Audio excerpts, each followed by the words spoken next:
sadly, I had not brought a broad spectrum antibiotic with me. So God. you need that. You might need that if you're going down the Nile on a cruise and you eat the salads. I'm just saying. Oh, it's the morning show with Kathryn Thomas on Dublin's Q102. Now, my next guest, she has breezed into studio, having just released her 24th novel.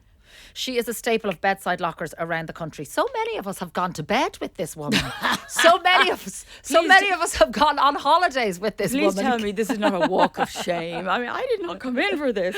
Cathy Kelly, it is so great to see you. I don't know how long it's been. It has been a very long time since I saw you, and you look amazing. Oh, as do you. Right back at you. And all this multitasking. We're talking about putting on makeup here, folks. Listen, and, we do what we do best. We multitask. Yeah. Like, how do you get book number 24 out, having had so much success beforehand?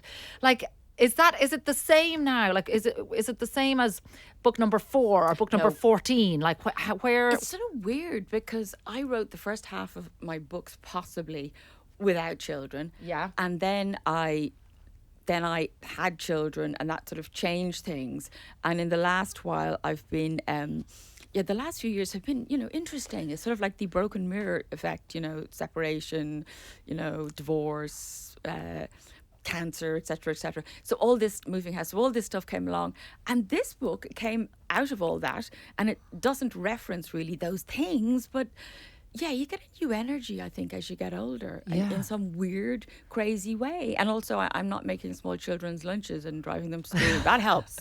And forgetting about the school photograph. That was what happened to me very recently as well. Send them in and sending them in on a bank holiday. I'm watching Motherland on Netflix. So good. So good. It's making me feel much better about my parenting at the moment. No, completely. But the mom's WhatsApp, is that not a thing of terror? Because someone will say, have you got the X organised for this morning? And you're going, I didn't even know there was an X required. Correct, Cathy. That is my life at the minute.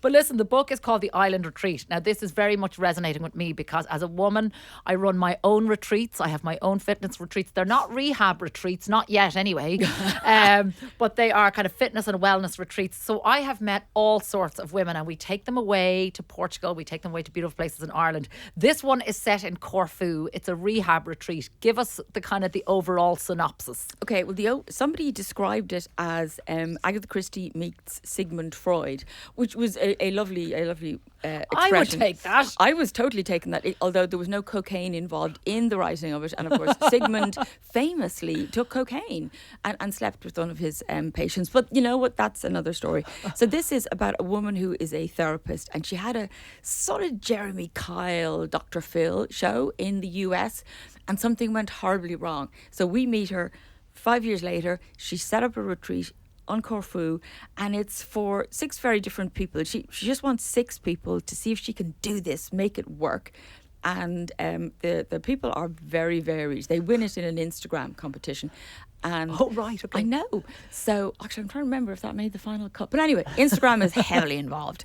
So there's Kira, who is this one name young singer-songwriter from the US, and Kira has just come out of rehab, and she realizes actual rehab, drug and drinks rehab, and she realizes that there's so much of her life that isn't sorted. So she thinks this is it. So she can talk therapy, right? One of those people. Mm-hmm. And then we have this really sort of cookie, interesting girl called India, who has beautiful clothes, and she wants to figure out what to do with the rest of her life. And she is currently planning her wedding dress, but she doesn't have a boyfriend or a fiance. So you can sort of see where she's coming from. Yeah. So they're 2 of the main characters. And then there's a lovely guy called Dan, who is very sweet, and I'm putting him on the spectrum. I say that as a spectrum person myself, so I am definitely neurodivergent.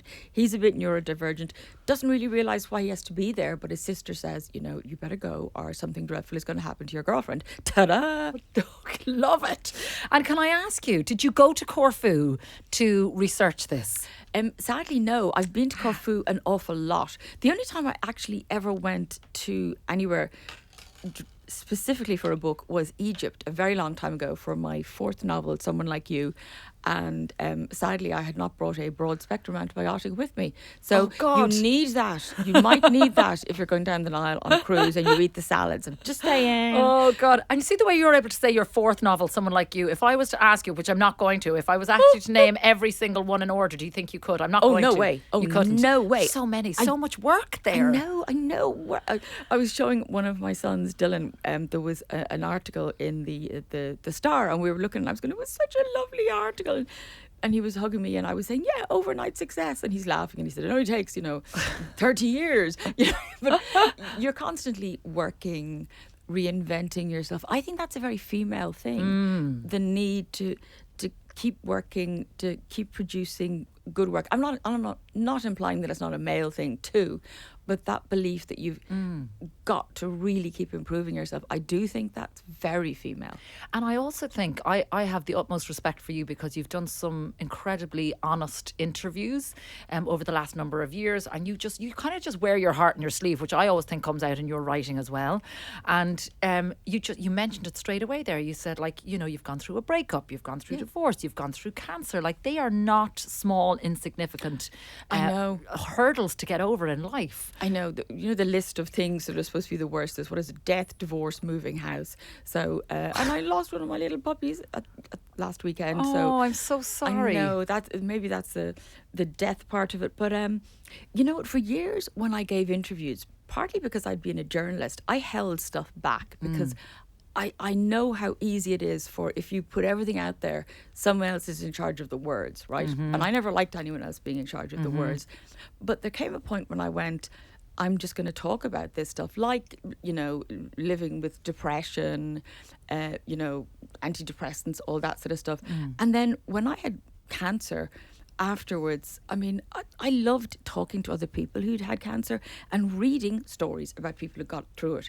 So I decided that, if I came out of it, I was going to talk about it, because it really helps when you're in it, or when you've just been diagnosed, to read about people who can say, yeah, chemo was dreadful and this was horrible, but that was okay, and I got through it.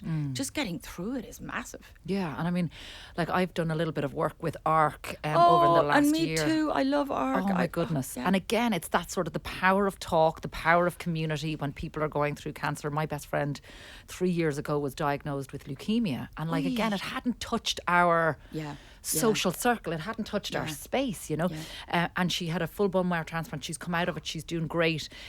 She's waiting for her 5-year remission. Yeah. Where are you on that journey, Cathy? Well, I think it goes from when you finish your, I think the 5-year thing goes from when you finish all your treatments. Okay. So I finished all my treatment in August 24, so then I've got to go August 29 to be 5 years out.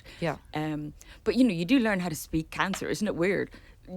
Suddenly you're in the world of understanding cancer and the terminology. I know it's phenomenal, because with so many, I think it was one of those words that nobody wanted to say. It was one of the C words, and people were like, we won't talk about it. I know people like my mom's generation, they'll say, so-and-so has cancer. And I'll instantly go, what sort of cancer? And she will, I don't know. Because people don't want to know anymore. But I'm there going, I want to know what stage it is and what type it is. Yeah. And then I can work out. I'm becoming this I think when Cathy. But I think when you've been in it, that's the headspace that you're coming from. You also mentioned moving house there. You have moved house and you have found love again. I have moved house and I've found love. The moving house, we have to dedicate a moment to it, because it's quite chaotic, because we downsized and I apparently have an awful lot of clothes that I've never got rid of, and an awful lot of books and an awful lot of makeup. I was finding all these MAC makeups and I kept thinking, I think I'll just have to throw these out, even though they're not used. I just have to do it, But yeah, finding love. Well, I knew this beautiful man because through my children and his niece. And I'd met him a few times and he was just so lovely. And we went out for a coffee one day and suddenly, kapow, his name is PJ, and he's just the most beautiful man. He does the cooking. Oh, PJ, keep it up. Yeah. And how long have you guys been together now? We've been together over 4 years. I'm dreadful on times. Oh, me too. I was trying to figure out when COVID happened. I was going, when was COVID? I know. I'm the same. I'm not very good at timelines. But No. I suppose when you come out of a long-term relationship and a long-term marriage and then go through the process of divorce, you're divorced, Yes, not I am separated. Yes. Oh, no, I'm divorced. Yeah. And again, just even talking to people recently about the divorce and how kind of that's difficult it can be. That's and a very tough procedure if you end up going through the courts. I mean, it just rips you to shreds. Yeah, I was talking to Eunice Power actually on my podcast recently about going through that and the difficulties that a lot of women go through, and men. It's difficult. But and at that time, did you ever envisage that you'd be where you are now? You know, it's really weird when you're going through all these things. You think it's never going to end, especially divorce, because you're going to have a court hearing and then suddenly that's put off. Someone fell over and they can't do it that day. You know, I just mean in the court system. So yeah, family law it's a really difficult one to go through, and there probably isn't enough time given to it in court, so that divorces take a long time, and that's a huge emotional toll. And it's actually sort of amusing, really, to think of all the things that have happened in my life, and I think, well, I'm divorced. Sometimes I say my first husband. I mean, doesn't it sound wildly glamorous? You know, sorry. But that's like in America, it's like my third husband. Oh, my listen, fourth husband. I know. What was that wonderful line from Zsa Zsa Gabor? She said, "I'm a very good housekeeper. You know, I get married, I divorce, I get to keep the house." I mean, just sadly, that was not my experience, but I just love that line. But listen, you are in great form. You are looking mighty. You're happy. You're in love. New house, new start, new book. Do you Number know 24. It's gratitude. I'm so big on the gratitude thing. I don't make a gratitude list at night, which I should, because I get into bed and I'm like, oh, I'm too tired, I'll just read.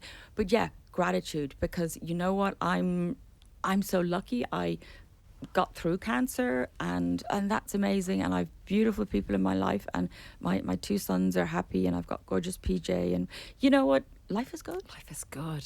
Well, we'll say hallelujah to that. Cathy Kelly, the book is called The Island Retreat. 6 guests, 1 week to uncover their secrets. I'm in already. Thanks so much for coming in this morning. Thank you.